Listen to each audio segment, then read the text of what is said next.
everybody, Jerk here, and welcome to the big show. Today we're looking at the Tier 7 Premium Japanese Cruiser Yūbarai. Hey, is this right? Good luck, everyone. Tier 3? Many thanks. Doesn't that just seem a little... Okay. I mean, you're the boss. Sorry, my producer is telling me this is indeed correct. We are seeing replay of the Premium Tier 3 Japanese Cruiser Yūbarai, which, if you have PlayStation Plus and you're watching this close to when the video is posted, you can get for free in the store, and I assume you'll be able to pick it up pretty soon on the Xbox as well. And you're going to want to, because as with many premiums in the lower tiers, they're what some might call OP.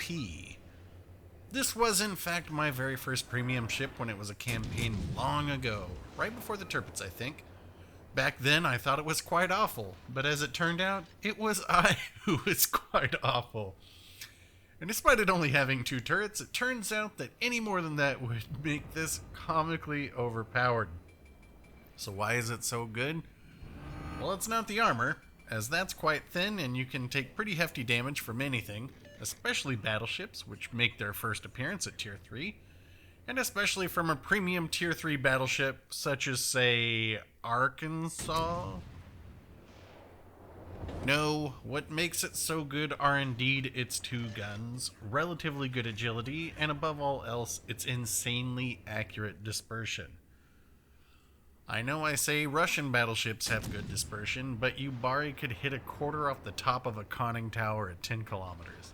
The shells land where you aim, so aim properly, and you're going to be quite happy with the results. It also has solid AP, capable of hitting the Citadel on most cruisers you'll run into, and the HE on it will make short work of any destroyer you come across, especially if you combine that with Azure Lane Atago as your commander, which I have, and well, good times.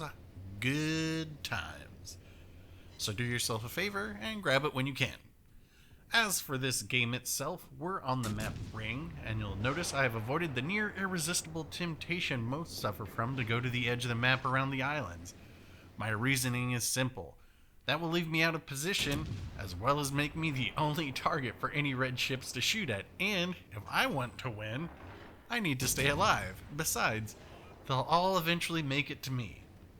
Now, upon securing the Arkansas, I have much less to worry about. I know there's a destroyer and cruiser over here, and since my team has overloaded the west, I will maintain this eastern flank and remove any reds over here.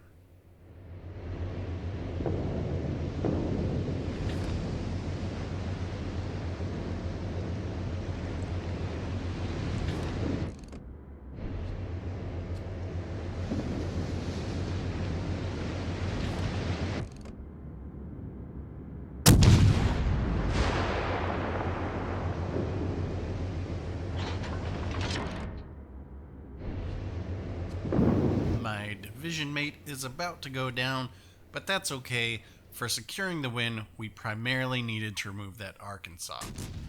And though I had hoped he would turn around to reassess the situation, it just wasn't meant to be. Now, I'll be in what is technically a 2-on-1 here, but this is Tier 3, and as some of you know, I have over 14,000 games played, and while it is possible some Super Unicum is attempting to seal club down here, the positioning of that cruiser and where we will see this destroyer is leads me to believe that they're probably new or just weakened players. A good effort is made by these two, but against a Yūbarai, they never had a chance.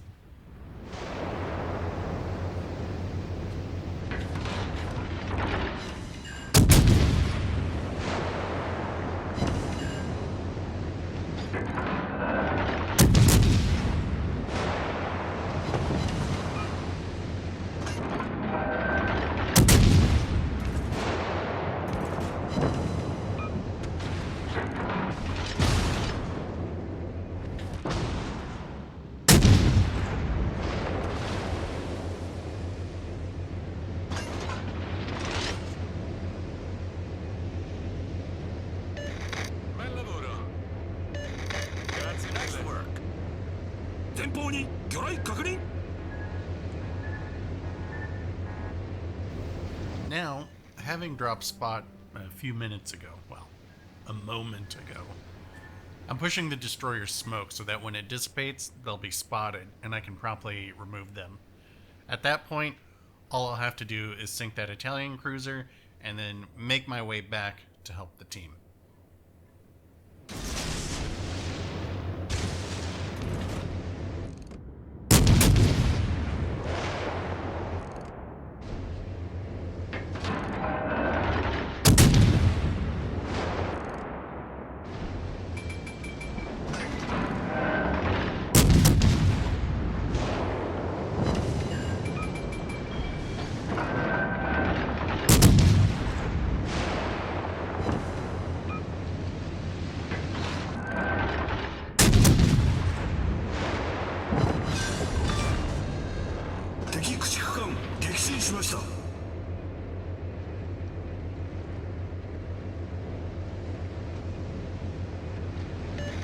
Set a smoke screen.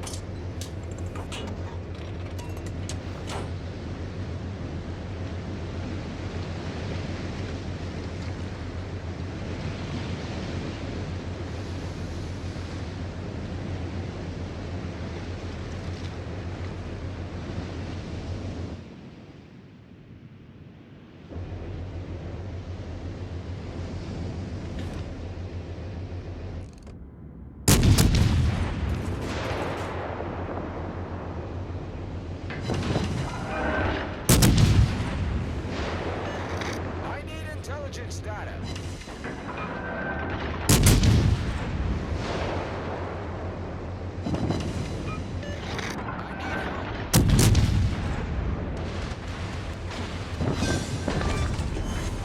敵巡洋艦撃沈しました。が優勢になりました。 All stations, reporting the position of a strategic target. 敵駆逐艦発見。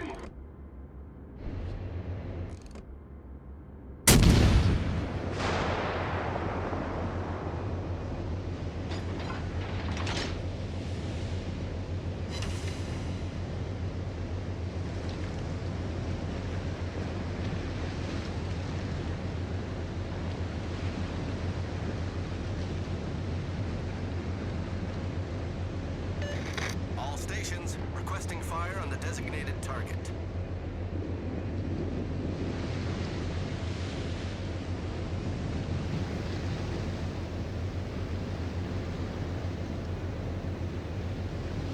So the Kraken hunt hasn't even began yet, especially since we outnumber their ships 4-2.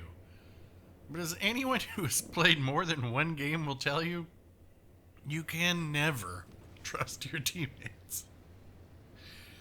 So my intentions here are pretty obvious. The Ganget is going to have all his guns facing the rest of my team. I'm hoping it continues on its current trajectory, and I'll pull a birthday surprise and deliver them some torpedo treats. Yūbarai doesn't have much range on its torpedoes, and it's got pretty awful firing angles, so I'm trying to time my coming around this corner properly.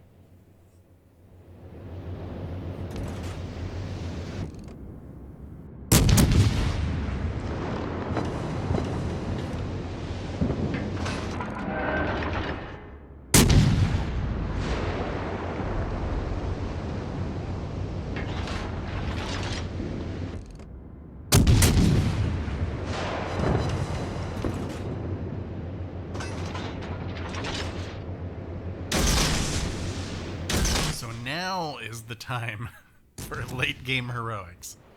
We've seen the gang, it has 2 fires burning, and I'm making an assumption that they're either out of damage cons or that they're going to burn one soon.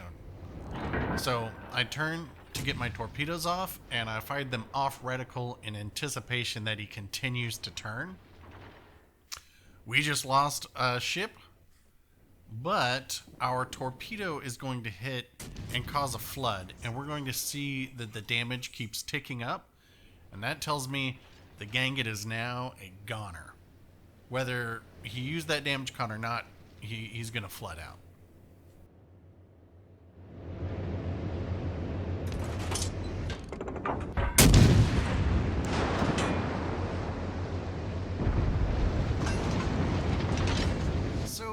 last teammate is going to go down because they chose to focus a battleship instead of a destroyer that was spotted this whole time. But it is now that the Kraken hunt begins. And in all honesty, it's not really much of a hunt, as there's just no way that French destroyer can compete against the Yūbarai. I'm using intuition to be able to tell when he's shooting torps and changing direction to make my way back onto their base to force the engagement on my terms.